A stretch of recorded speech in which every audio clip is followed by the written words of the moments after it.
how do you become an expert? Let's use an example.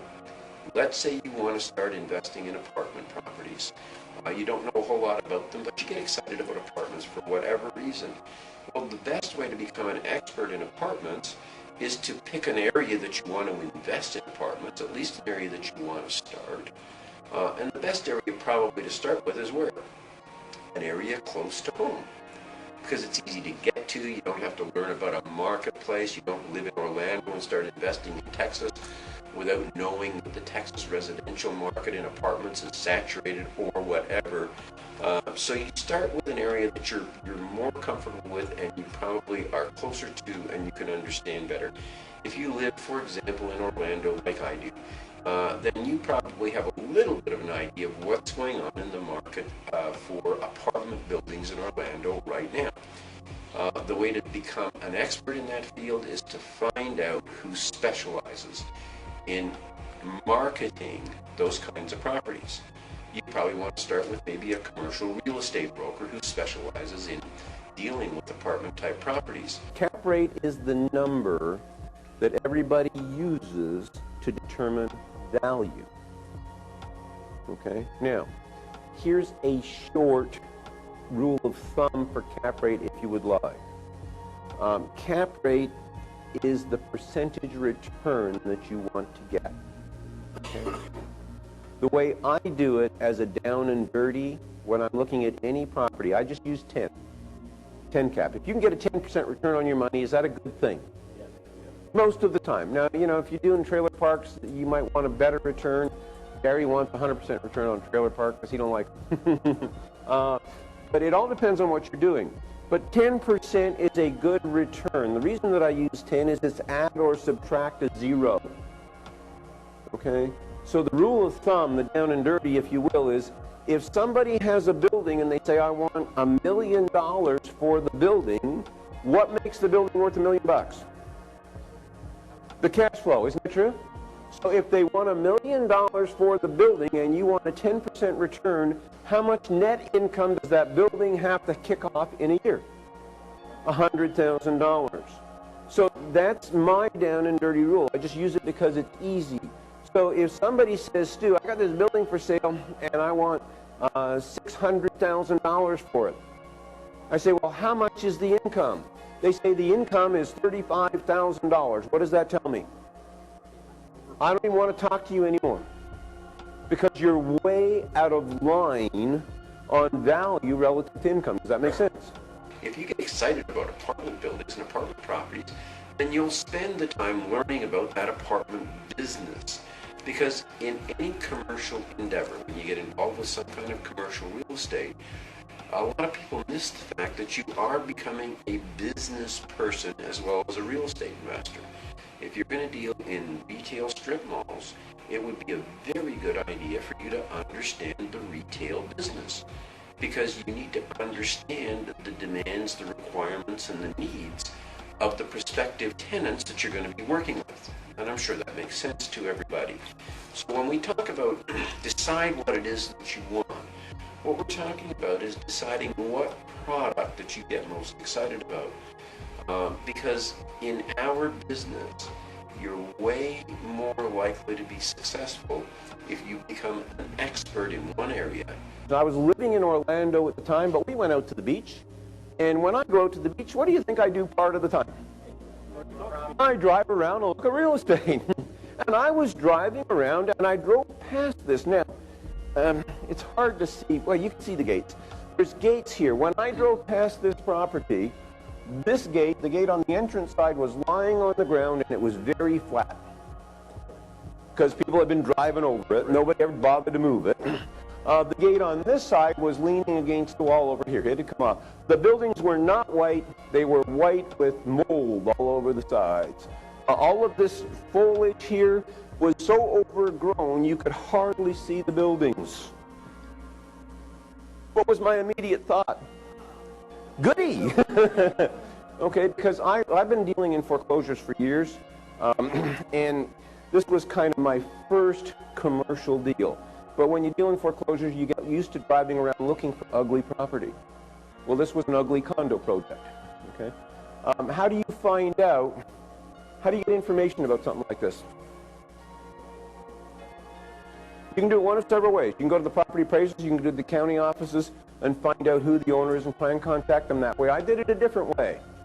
Somebody was walking out of the building and I went, excuse me, what's going on? How do we evaluate a property?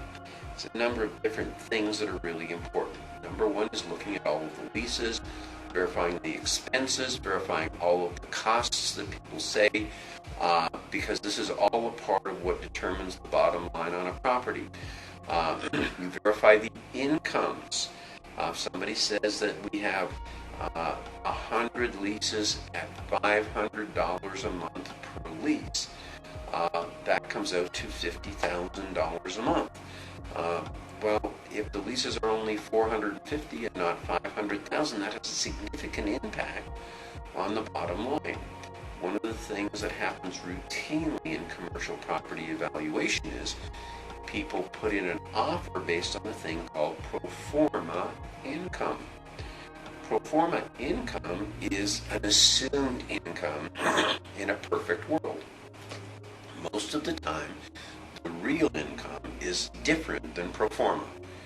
And if we put in an offer based on somebody's pro forma income, what they say in the perfect world this property would make if everything was right, and then we look at the real numbers and we say, well, it must not be a perfect world because everything's not right, because the income's not $100,000 a year, the income's only $75,000. Well, then that could have an impact on how much we feel we'd like to pay for that income stream. Does that make sense? Obviously it does. So we verify the income, we verify the expenses, we verify all of the costs. There's a number of other things that are involved in this entire due diligence process, but here's the bottom line. The bottom line is if you're using a 10% return on your money, and the income is misstated by $10,000, at a 10% cap rate, that makes a $100,000 difference in price. So if somebody says the income's $100,000, then you're using a 10 cap, you say, well, I'll buy this building for $1 million. Now you do your homework and find out that the income is not 100, it's only 90. Guess what? Your value that you place on that property based on the new income is only $90,000. So it's important to do your homework on income. This is all part of the evaluation process. The less work that I did, the more time I thought. And the more time you think, if you use productive thinking, the more effective you will be at the work that you do. The more effective that you are at the work that you do, the better deals you make, the more money you make, the less time you need to work. Strategic alliances with people who can do different kinds of things, who know how to structure different kind of things, and make different things work, makes all the difference in the world, okay? And learning how to use other people's money. So all of these are part of what it's important for you, not to learn how to do. You don't have to learn how to do all this stuff. I mean, if you want to learn, that's great. We're here to help. All you need to really know is that there's a group of people here who know how to do it. Okay, because that's what makes deals work. And it's always, if you read Napoleon Hill's Think and Grow Rich, one of the biggest single chapters that people quote from Think and Grow Rich is what? Does anybody know? The Mastermind. The Mastermind chapter. Okay? Developing a mastermind group, a group of people around you who know all the stuff that you don't know, so that when you go into a deal, it's all at the table, even though you don't know it. Large manufacturing, stay away from it. Everybody in this room has driven by or knows someplace locally where there's a 20, 30, 50, 100,000 square foot building that's been sitting vacant for how many years? Way too many. Why? Because it was probably a manufacturing facility, somebody moved out, and if somebody moves out of a building like that, if you're going to have 50,000 square feet, and if your tenant moves out, guess what? You have 50,000 square feet of vacant space that is not easy to re-rent. Okay? One of the reasons that I caution you on these is because many times you can buy these buildings cheap. Anytime you can buy anything cheap, what's the first thing that should go through your mind? What's wrong? What's wrong? Okay. I learned a long time ago. You're better to pay, and being an accountant, we always look at the numbers and we always try and, cut the, well, I learned a long time ago. Location, location, location, and you've all heard this many, many times. You're way better to pay a little bit more to get the right property. Somebody bought a building 10 years ago. They paid $1 million for it, so they have it insured for $1 million worth of value at whatever the rate is. But over the last 10 years, that building's gone from $1 million to $3 million in value. Well, they may still be carrying a $1 million insurance policy. But if the building burns down or we have a great earthquake, what's the loss? And when you buy, and by the way, when you buy the property, if you finance, the bank is going to require you to renew the insurance based on value, not based on what it was. So this could be an additional cost that you're faced with. So the point is, net operating income is critical to determining value. And this is where you need to spend some time doing your homework. Okay? There's a purpose to this. This is a letter from a daughter in college. It says, "Dear Mom and Dad, I just thought I'd drop you a note to let you know how I'm doing. I've fallen in love with a guy named Jim. He quit high school after grade 11 to get married. He's divorced now. We plan on getting married in the fall. Until then, we've moved in together. I think I might be pregnant. Anyhow, I just want to let you know I dropped out of college, although I think I'd like to finish at some point in time in the future. How would you like to get a letter like that from your daughter in college?" Okay, page 2. "Dear Mom and Dad, I just wanted to let you know that everything I've written in this letter so far is false. None of it is true. However, it is true that I got a C in French, I flunked math, and I'll need more money for tuition next semester. What would you say? Send her some money, she's not pregnant." Isn't that true? Now, I'm sharing this story with you because did she know how to change somebody's thinking before she presented the facts at hand? I'm telling you that because, guys, really, we are trying to change your thinking. When you understand the cycle, what's important is the cycle doesn't tell you when to buy, it tells you how to buy. And you can buy at any point in time in that cycle.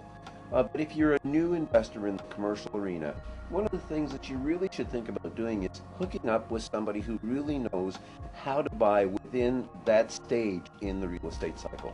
But I did a deal in Cocoa, just a small deal. Cocoa, Florida. Bought a building. We paid $300,000 for the building. Not a big building. It was 4,000 square feet total, 2 separate properties. We paid $300,000 for it. My regular bank would do a 60% loan on it, an 80% loan, and 80% of the $300,000 is $240,000. I got a seller held second for $40,000 in the contract, so I had $280,000 in financing in place.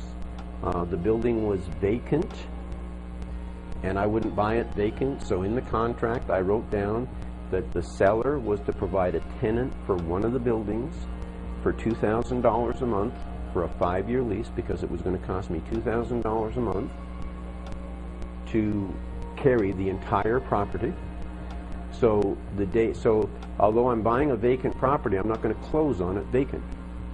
And it's called an event-driven closing, where the closing is only going to happen if certain things happen. And the seller agreed to it, and they found a tenant, paid $2,000 a month for that property. And the day that I close, it's not going to cost me a penny for the next 5 years to carry it. It's guaranteed. And because I happen to be a real estate broker, so this makes a difference, but I wrote myself in for a $12,000 commission. So I had $280,000 in financing, $12,000 in commission. I bought that building for $8,000, and for 5 years I owned it, and it kicked off $24,000 a year. Now let me ask you a question. How many $300,000 houses can you buy that will kick off net to you $3,000 a year? If you're lucky, 10 to kick off the whole. So here's the point. The building and the income from that building was a function of the cash flow. The purchase price was a function of the cash flow that would kick on.